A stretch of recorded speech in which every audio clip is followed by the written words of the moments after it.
Richician.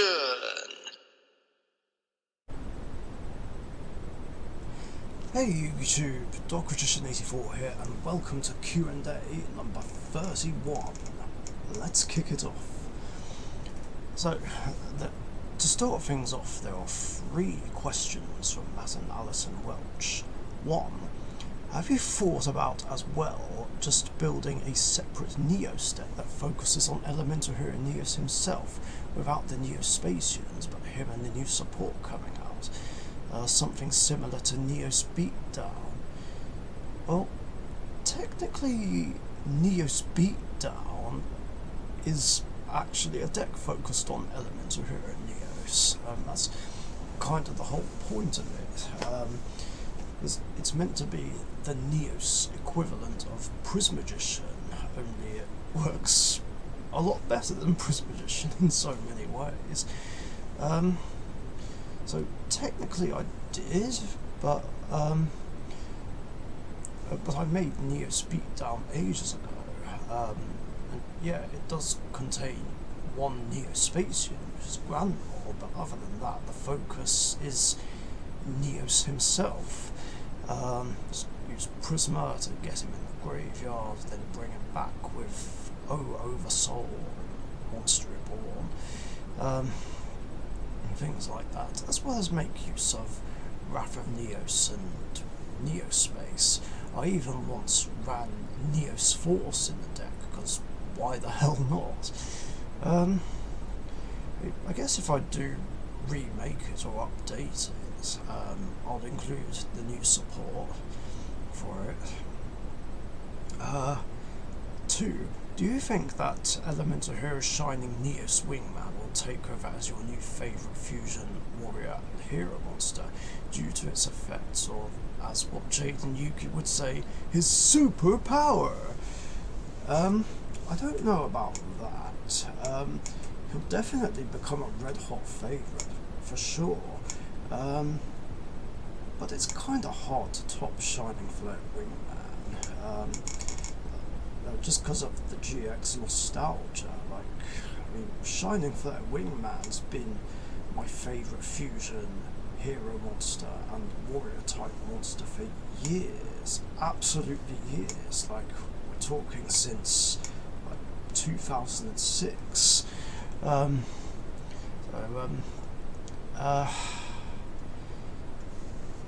If anything, Shining Neos Wingman will come close, but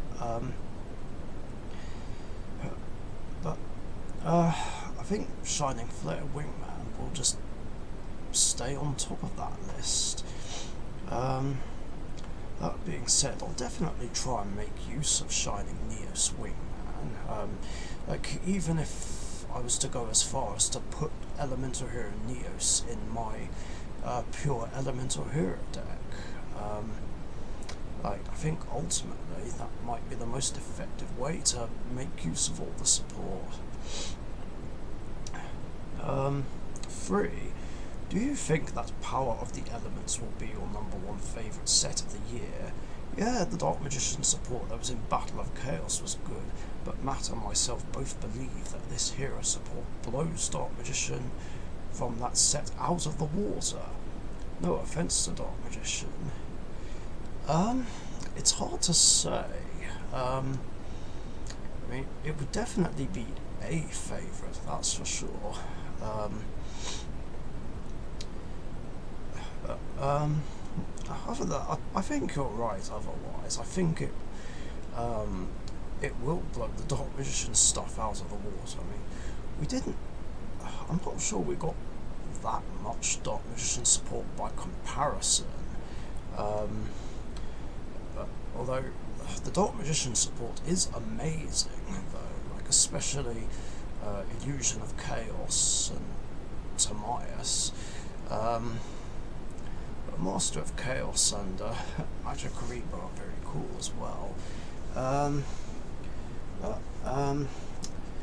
This new hero and Neos support has so much more to offer for the archetype, I think. And it definitely does give hero fans an excuse to try and combine the old Elemental heroes, the Neo-Spacians, and Neos together into one deck. I mean, I can see what I can do about trying to combine the support, like I said, simply by mixing my Elemental Hero and Rainbow Neos decks together. That won't be easy. I even think that trying to combine it with my Neo-Spacians would be very difficult and very ambitious. Of course, if someone else is able to make that work, then fair play to you. Send me a deck list. I'm curious.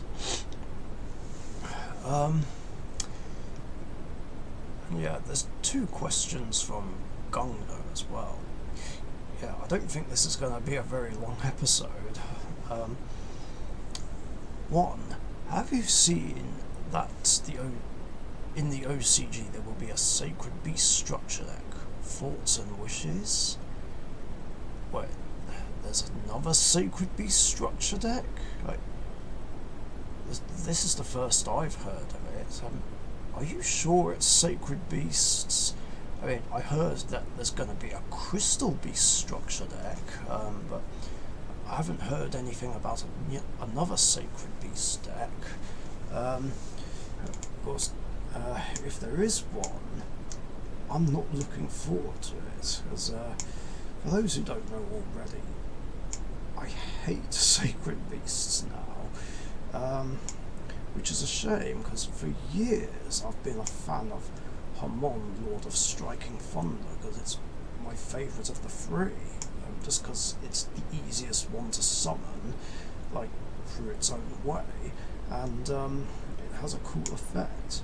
But Cerulean Skyfire and the Trap card, which I've forgotten the name of, what was it, Awakening of the Sacred Beasts? The Trap, which says that if you control one Sacred Beast, you gain life points equal to the attack points of a monster that the opponent summons. If there's 2, it's a skill drain, and if there's 3, it's a Macrocosmos. Or is it more like Dark Law? I can't remember. Like, it's been a while since I've encountered Sacred Beasts, because I've not been wanting to play against them. But yeah, basically Cerulean Skyfire and Awakening have just ruined the archetype for me. It's just not fun to play against, and it's basically become a lockdown deck. Like, Skyfire negates half my deck, Awakening negates the other half, and it locks down my graveyard, which is annoying, because pretty much every deck I have is dependent on the graveyard, and like, if that's on the field with all 3 Sacred Beasts, or just in general if someone's got Dark Law, Macro or D-Fisher in play, I can't play. It's just infuriating. Why did those 2 cards, Skyfire and Awakening, have to be made? Like, it makes the deck bullshit and unfair now. I wish those 2 cards just didn't exist. And if they didn't exist, or were just outright banned, I wouldn't have a problem with Sacred Beasts, but of course I do, and if they're getting more support in another structure deck, that makes me less excited about it. 2. What did Express Gaming think about my Blue Eyes list? I don't know if he's seen it yet or not. If he hasn't, I'll have to go on your channel and look at the profile again, and then send him a link, and then he can give us an opinion on it. But you know, I liked it, of course. I mean, it certainly helped me out big time, which I'm very grateful for. So thanks very much for that. I've yet to receive a Blue Eyes Jet Dragon, of course. My friend Luke, Darkness L1989, is sending me one in the post, along with another Illusion of Chaos, plus a few other cards that I need. And yeah, that's it for questions in this episode. Very short one, but still a sweet one. So yeah, if you've got any other questions you want to ask me, post them in the comments section down below. And remember, I do these episodes every Tuesday afternoon or evening UK time, so be sure to get your questions in before then so that you don't miss out. Oh, and also, I'm pretty sure I mentioned this already, but my girlfriend will be here in a couple of weeks' time for a visit, and she'll be joining me in the Q&A episode then. I think it'll be episode 33 by the time she's here. Yeah. Whether or not she'd want to answer any questions, I'm not quite sure. We'll see. Depends how she feels about it. Anyway, thanks for watching, stay safe, and I'll catch you guys later. See ya. Thank you very much for watching. Be sure to subscribe to the Richician YouTube channel.